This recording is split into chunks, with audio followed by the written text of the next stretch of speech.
À partir du mois de février 2024, en République démocratique du Congo, les salariés verront leur salaire revu à la hausse.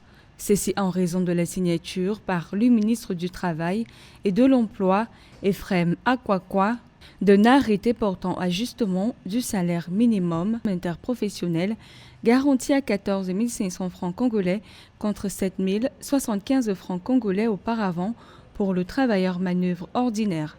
Selon l'article 2 de l'arrêté, le taux journalier du SMIC ajusté sera majoré d'au moins 3% par année entière de services ininterrompus effectués par le travailleur dans une même entreprise. Les effets majeurs que l'on pourrait attendre d'un réajustement de SMIC, c'est que le pouvoir d'achat d'une partie de la population qui aujourd'hui se trouve être assez faible va se trouver valorisé.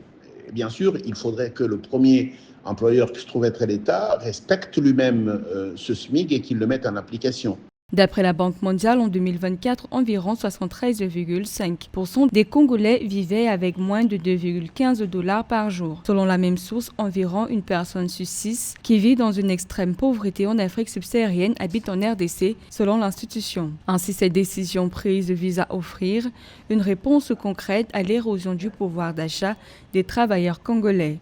Ceci étant, ça pourra permettre qu'une certaine masse monétaire soit en mesure d'être déversée dans l'économie congolaise. Et là, il y a un bémol, c'est que l'économie congolaise est largement extravertie. Ça veut dire qu'en fait, ça va se déverser sur le marché de change, où les gens vont aller chercher des devises pour être en mesure d'importer des biens et donc financer le travail dans les pays d'origine des biens.